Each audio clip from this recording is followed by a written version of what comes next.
প্রিয় দর্শক, Nitol Tata Sumo ambulance my health অনুষ্ঠান থেকে আপনাদের সকলকে প্রীতি আর শুভেচ্ছা। আজকে অনুষ্ঠানে আমরা রোজা ও ডায়াবেটিস এ বিষয় নিয়ে আলোচনা করব। আজকে অনুষ্ঠানে অংশগ্রহণ করছেন ডায়াবেটিক সমিতির সভাপতি বিশিষ্ট চিকিৎসক অধ্যাপক ডক্টর এ.কে আজাদ খান। আপনাকে আমন্ত্রণ আজকের অনুষ্ঠানে। প্রথমে আমি প্রশ্নটা যেটা করতে চাই, অনেক ডায়াবেটিস রোগী আছেন যারা অনেক দ্বিধাদ্বন্দ্বে থাকেন যে তারা রোজা থাকতে পারবেন কিনা, বিশেষত যারা ইনসুলিন নির্ভরশীল কিংবা নানান ধরনের জটিলতা। তো প্রথমেই আপনি আমাকে বলুন যে যাদের ডায়াবেটিস আছে তারা রোজা থাকার কোনো সমস্যা আছে কিনা। খুবই সংগত প্রশ্ন এবং মানুষ এটা নিয়ে বেশ চিন্তায় ভুগেও।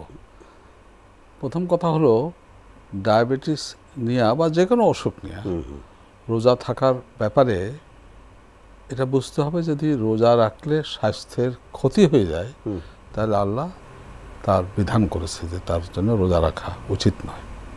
তো একজন ডায়াবেটিক রোগী সে যদি রোজা রেখেও তার ডায়াবেটিস কন্ট্রোল ঠিক রাখতে পারে তাহলে তার রোজা রাখার কোনো অসুবিধা নাই।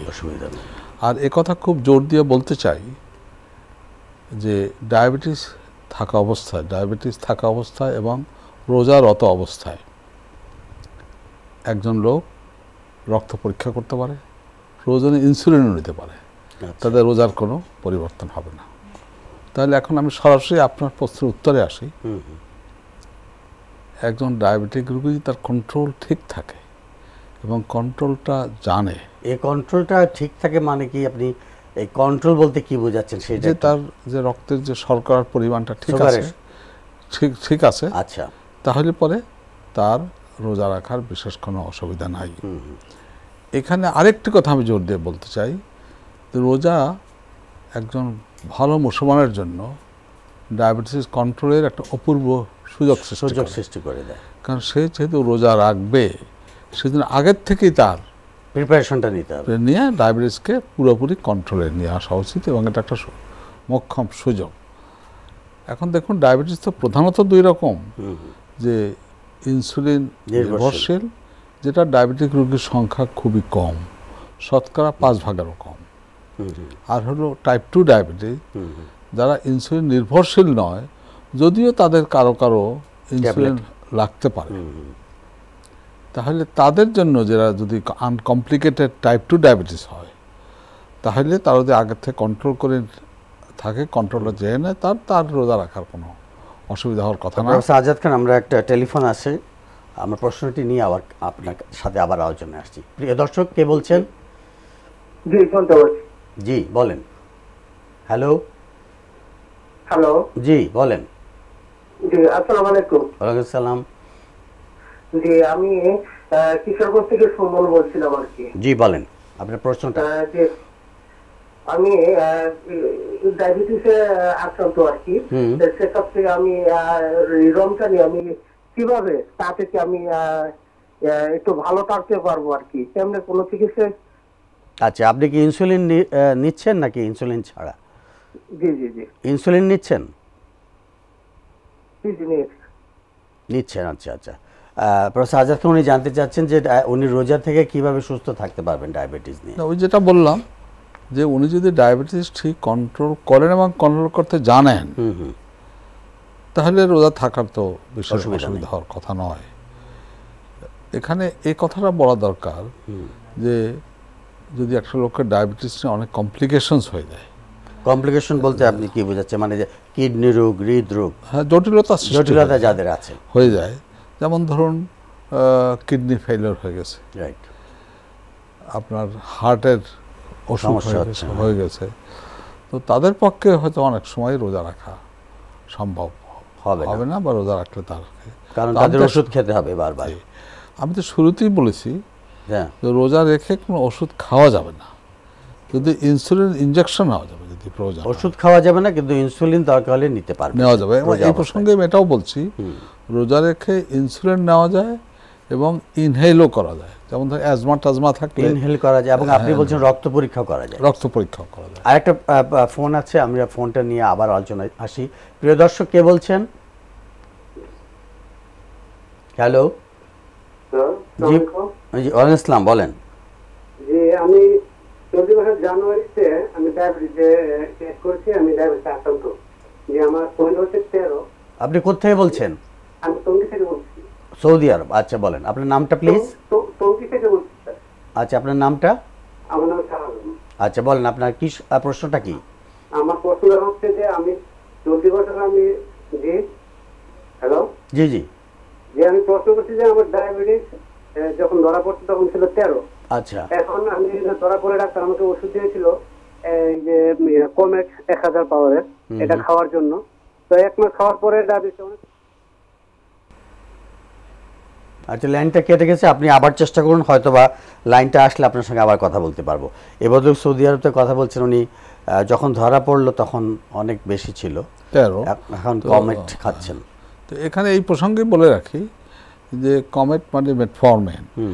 মেটফরমিন খেলে বিশেষ করে যাদের একটু বয়স বেশি, ওজন বেশি, তাদের জন্য মেটফরমিন খুবই সুবিধাজনক ওষুধ। এবং মেটফরমিনের একটা বিশেষ সুবিধা হলো যে এর থেকে কোনো হাইপোগ্লাইসেমিয়া হয়ে যাবে না, হইতে পারবে না। আর উনি কি রোজা থেকে এটা তাহলে কোন সময় গ্রহণ করবেন, ইফতার এবং সেহরি এই সময় নাকি? তা তো বটেই। আচ্ছা। রোজার সময় তো রোজারত অবস্থায় মুখে কিছু খেতে পারবেন না, কিন্তু ইনসুলিন ইনজেকশন নিতে পারবেন।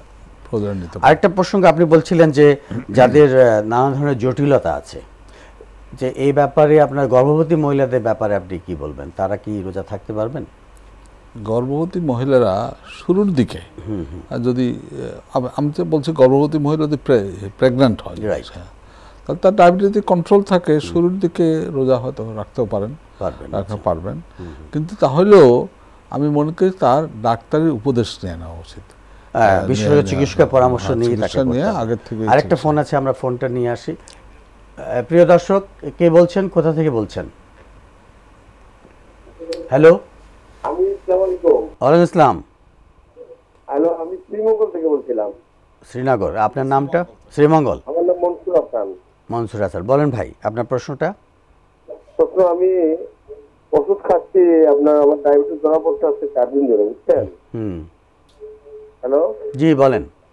আমি যে কমেট ESR 1 গ্রাম ডেলি একটা খাওয়ার জন্য চলবে? আচ্ছা, আমি একটু ডাক্তার সাহেবের সাথে কথা বলতে চাইছিলাম। হ্যাঁ বলেন, শুনছেন উনি, আপনার কথা শুনছেন, বলেন। জি, আপনার সমস্যাটা কি, প্রশ্নটা কি? আমার প্রশ্নটা হলো, আমি যে নতুন ডায়াবেটিস ধরা পড়ছে, হ্যাঁ, আজকে 4 দিন যাবত আমাকে এটা কমেট 1 গ্রাম ট্যাবলেট। ডায়াবেটিসটা এখন আপনার নিয়ন্ত্রণে আছে? না, ওনার নতুন ধরা পড়েছে। আচ্ছা আচ্ছা আচ্ছা। আছে। এখন আপনারা যে ব্যথা করে, হাত পা ভাঙিয়ে আনে, শরীরে বিষ ব্যথা করে। আচ্ছা আচ্ছা আচ্ছা। তো ওনার ব্যথা করে, হাত পা ঝিমে আসে, এইসব ব্যাপারে? ওনার তো নতুন ডায়াবেটিস ধরা পড়েছে। হ্যাঁ, ওনার উচিত হবে নিকটস্থ ডায়াবেটিক সেন্টারে যাওয়া। জি। শ্রীমঙ্গলের কাছে তো ডায়াবেটিক সেন্টার আছে, জি, মৌলভীবাজার আছে। তো সেখানে যে ডায়াবেটিস কন্ট্রোল করা শিখে নেওয়া এবং ডায়াবেটিস কন্ট্রোল করে আমরা আরও শুনবো। প্রিয় দর্শক, আমরা এখন একটি বিরতিতে যাচ্ছি, বিরতির পর আবার আমরা রোজা ও ডায়াবেটিস এই প্রসঙ্গে নিয়ে আলোচনা করব। প্রিয় দর্শক, বিরতির পর আবার আমরা ফিরে আসলাম। আপনারা দেখছিলেন Nitol Tata Sumo ambulance my health অনুষ্ঠান। আমরা আলোচনা করছিলাম রোজা ও ডায়াবেটিস নিয়ে। আমাদের আলোচনায় আজ অংশগ্রহণ করছেন অধ্যাপক ডক্টর AK আজাদ খান। প্রফেসর আজাদ খান, আমরা আলোচনা করছিলাম যে যারা ইনসুলিন নিচ্ছে তারা ডায়াবেটিস কি নিয়ে কিভাবে রোজা থাকতে পারেন। আপনি বলছিলেন যে ইনসুলিন নিতে তাদের কোনো সমস্যা নেই, রোজা অবস্থায় তারা নিতে পারেন, এবং রক্ত পরীক্ষাটাও তারা রোজা অবস্থায়ও করতে পারেন। তবে যদি ইনসুলিন নির্ভরশীল রোগী হয় এবং তাদের ডায়াবেটিস আগের থেকে কন্ট্রোল করা না থাকে, ডায়াবেটিস বেশি ফ্ল্যাকচুয়েট করে বা তাদের কোনো কমপ্লিকেশনস থাকে, তাদের জন্য রোজা রাখা বেশ কঠিন, এবং তারা বিশেষজ্ঞ পরামর্শ নিয়ে তারপরে রোজা থাকতে পারে। এটা আমি একটা কথা খুব সাধারণভাবে বলবো, প্রত্যেক ডায়াবেটিক রোগী যারা রোজা রাখতে চায় তাদের উচিত রোজার বেশ কয়েক সপ্তাহ আগের থেকে ডায়াবেটিস কন্ট্রোলটাকে ভালো করে আয়ত্ত করা এবং কন্ট্রোল করে নেওয়া, এবং ডাক্তার অ্যাডভাইস নিয়ে নেওয়া যে রোজা রাখতে পারবে। অর্থাৎ তাদের একটা প্রস্তুতি নিয়ে রোজা থাকা দরকার। এই প্রসঙ্গে আরেকটি বিষয় আমি জানতে চাচ্ছি, সেটা হচ্ছে ডায়াবেটিস রোগীদের বিশেষ করে এই ইফতার এবং সেহরির সময় তাদের খাদ্য তালিকাটা কি ধরনের হওয়া উচিত? সাধারণত খাদ্যের ব্যাপারটাও কিন্তু ডায়াবেটিস রোগীদের একটা বিশেষ। তা তো বটেই। দেখুন, ইফতার ও সেহরিতে আমাদের দেশে একটা ভাজা পোড়া বেশি খাওয়ার একটা প্রবণতা আছে। তো এটা ঠিক যে এটা ভালো নয়, কিন্তু ডায়াবেটিক রোগীদের জন্য আরও খারাপ। সেজন্য ইফতার এবং সেহরিতে ডায়াবেটিক রোগীরা স্বাভাবিক খাবার খাবে, কিন্তু চিনি দেওয়া জিনিস, চিনি দিয়ে মিষ্টি করা জিনিস সেটা অ্যাভয়েড করে। বেশি তৈলাক্ত জিনিস, তেলে ভাজা জিনিস সেটা অ্যাভয়েড করবে। রসালো ফল, যেমন ধরুন এখন এই তো আমের সময়, এখানে অনেক আম খেয়ে ফেললে তো ডায়াবেটিক। কাঁঠালও খেতে পারে, কাঁঠাল, আম, কাঁঠাল, বিশেষ করে লিচু। আমরা এই খাদ্য নিয়ে আরেকটু কথা বলবো। আমাদের একজন ফোনে আমাদের সঙ্গে লাইনে আছেন। হ্যালো, কে বলছেন, কোথা থেকে বলছেন? আমি শাহান বলছি, টঙ্গী থেকে। জি ভাই, আপনার প্রশ্নটা? জি, আমার প্রশ্ন হচ্ছে যে আমি ওই যে কমেট 1 মাস খাইছিলাম, খাওয়ার পরে আমার ডায়াবেটিস নিয়ন্ত্রণে আসছে। আচ্ছা, কিন্তু এখন আমি কমেট খাওয়া বন্ধ করে দিয়েছি, খাবার কন্ট্রোল করছি এবং হাঁটাহাঁটি করছি, এবং রমজানে কিছু ফলমূল খাওয়া হচ্ছে, চিনি শরবত খাওয়া হচ্ছে, কিন্তু আমার ডায়াবেটিস নিয়ন্ত্রণে আছে। এখন আমি ওষুধ না খেয়ে ডায়াবেটিস নিয়ন্ত্রণ করা যায় কিনা এটা জানার জন্য আর কি, বা এতে কোনো ক্ষতি হবে কিনা, শরীরে কোনো সমস্যা হবে কিনা। ধন্যবাদ আপনাকে। খুবই ভালো প্রশ্ন। ডায়াবেটিস কথাটা হলো ডায়াবেটিস নিয়ন্ত্রণে থাকলেই হয়। এখন নিয়ন্ত্রণটা যদি আপনি ওষুধ না খেয়ে করতে পারেন তা আরো ভালো। হ্যাঁ, কারণ কমেট খেতে হয় না, তার অবিষাক্ত ওষুধ নাই তখন। তো সুতরাং যদি আপনি ডায়াবেটিস না খেয়ে, ডায়াবেটিসের জন্য কোনো ওষুধ না খেয়ে খাওয়া দাওয়া কন্ট্রোল এবং কায়িক পরিশ্রম বা ব্যায়াম দিয়ে যদি ডায়াবেটিসকে কন্ট্রোল করে আনতে পারেন, তাহলে তো খুবই উত্তম। এটা ভালো, এবং এটাই তারা চেষ্টা করবে না, আমার মনে হয় এটাই তাদের জন্য ভালো, এবং এটা যদি একটা প্র্যাকটিস হয়ে যায়। এ কথাটা ঠিক যে ওনার হচ্ছে, কিন্তু অনেক ডায়াবেটিক রোগীরই খালি খাদ্য নিয়ন্ত্রণ এবং এক্সারসাইজের কন্ট্রোল নাও হতে পারে, তাদের কিন্তু ওষুধ নিতেই হবে। এই জন্য নিয়মিত হয়ে রক্ত পরীক্ষাটা করাটাও দেখে নিতে হবে। আরেকটা বিষয় হচ্ছে যে খাদ্যের ব্যাপারটা আপনি বললেন যে ডায়াবেটিস রোগীরা অবশ্যই তৈলাক্ত জিনিস বেশি খাবেন না এবং চিনিযুক্ত জিনিস খাবেন না ইফতারের সময়, সেহরির সময়। এটা একটা অবশ্যই গুরুত্বপূর্ণ বিষয়, এবং যে কোনো কেউ জন্যই তৈলাক্ত জিনিস ভালো নয়। আরেকটি বিষয় হচ্ছে যে রোগীদেরকে আপনারা ব্যায়াম করতে বলেন, এবং ব্যায়ামটা ডায়াবেটিস রোগীদের নিয়ন্ত্রণে একটা অপরিহার্য। এই ডায়াবেটিস নিয়ে এই রোজার সময় তারা ব্যায়ামটা কোন সময় করবেন এবং কিভাবে করবেন? দেখুন, ডায়াবেটিস রোগীরাও বা এমনি যে লোকই হোক না কেন, রোজার সময় রোজা রেখে স্বাভাবিক কাজকর্ম তো চালিয়ে যাওয়া করতে পারার কথা। তো কথা ঠিক যে ডায়াবেটিকের সময় তো একটা কিছুটা সময়ের পরিবর্তন হয়, তারপরে শরীরকে অ্যাডজাস্ট হতে হয়। সেজন্য খুব বেশি পরিশ্রম না করা ঠিক না। যেমন ধরুন এই গরমের সময় রোদের মধ্যে করা ঠিক না, তাহলে আপনার বেশি পানি কমে যেতে পারে। এখন কখন করবেন আপনি, একটা তো হলো আপনি সকালে করতে পারেন, সকালে ঘুমের থেকে উঠে করতে পারেন, আপনার রাতে ইফতারের পরে নামাজ টামাজ পড়ে তারপরে করতে পারেন। তবে আরেকটা হলো যে যারা খুব ধার্মিক তারা যে অনেক তাহাজ্জুদের নামাজ অনেক রাকাত পড়ে, সেটা কিন্তু একটা বেশ পরিশ্রম। আচ্ছা, তাতে কিন্তু অনেকটা পরিশ্রমের কাজ হয়ে যায়। তো কথাটা হলো ডায়াবেটিস কন্ট্রোল আছে কিনা দেখবে, এবং অতিরিক্ত কিছু করতে যাবে না। রাইট। প্রফেসর আজাদ খান, আমাদের সঙ্গে আরেকজন ফোনে লাইনে আছেন। হ্যালো, কে বলছেন, কোথা থেকে বলছেন? আমি সিরাজ থেকে বলছি। জি জি, কি নাম? মোহাম্মদ শরীফুল ইসলাম। জি, আপনার প্রশ্নটা বলুন। আমার প্রশ্ন, আমার এক মামা ওই কি করছিল, অপারেশন করছিল, ওনার ডায়াবেটিস ছিল 13। ডাক্তার ওনাকে ইন্স্যুরেন্স দিছিল। পরবর্তীতে 15 দিন পরে আবার মেটফরমিন এবং সেকিন 2 2 বেলা 2টা দিছে। এটা কি ঠিক? মানে 13টা কি ছিল, খালি পেটে নাকি ভরা পেটে? ডায়াবেটিস মাপ ছিল খালি পেটে। আচ্ছা আচ্ছা, এখন কি সমস্যা? এখন ওনার ডায়াবেটিস কন্ট্রোলে আছে, কিন্তু তারপরেও ওই দিচ্ছে আপনার যে ইনসুলিন দিচ্ছে। তো তাতে তো মনে হচ্ছে আপনার কথায় ইনসুলিন নিয়েই কন্ট্রোল আছে। তো যদি ডাক্তার এটা দিয়ে থাকে যে ইনসুলিন নিয়ে কন্ট্রোল রাখেন, তো নিশ্চয়ই ইনসুলিন নিয়েই কন্ট্রোল করাই ভালো। তবে এটা ঠিক যে উনি একটা বলেছেন যে অপারেশনের সময় তো অনেক সময় অপারেশনের কালীন একটা ওই ইনসুলিন সময়টা দেওয়াই হয়। ইনসুলিন লাগলে পরে নাও লাগতে পারে। নাও লাগতে পারে। তবে আপনি এটা দেখে নেবেন। আপনার প্রশ্নের জন্য ধন্যবাদ। প্রফেসর আজা খান যেটা বলছিলেন যে ব্যায়ামের ব্যাপারটা, তাইলে ব্যায়ামটা তাহলে করা যাচ্ছে, কিন্তু সেভাবে কঠিন কোনো ব্যায়াম না করে লাইট এক্সারসাইজ তারা করতে পারেন, হাঁটা ব্যায়াম করতেই পারেন। হলো না, কারণ নামাজ, তাহাজ্জুদের নামাজ, তারপরে তারাবির নামাজ, সেটা তো বেশ পরিশ্রমের ব্যাপার। হয়তো অনেকটা হয়। মোদ্দা কথা হচ্ছে যে রোজার সময় মানুষকে সাংঘাতিক যে একটা পরিবর্তন করতে হয় তা তো নয়, তা নয়। বুঝলেন না, স্বাভাবিক কাজকর্ম চালিয়ে যেতে পারার কথা তো। আচ্ছা, আরেকটা প্রশ্ন করতে চাই, যেটা অবশ্য এটা এই সময় রোজার সময় আমরা সকলেই জানি যে ডায়াবেটিস একটা মহামারীর মতো হয়ে যাচ্ছে। এখন প্রায়ই দেখা যাচ্ছে ঘরে ঘরে ডায়াবেটিস, এবং ডায়াবেটিস দিয়ে অনেকেই উদ্বিগ্ন।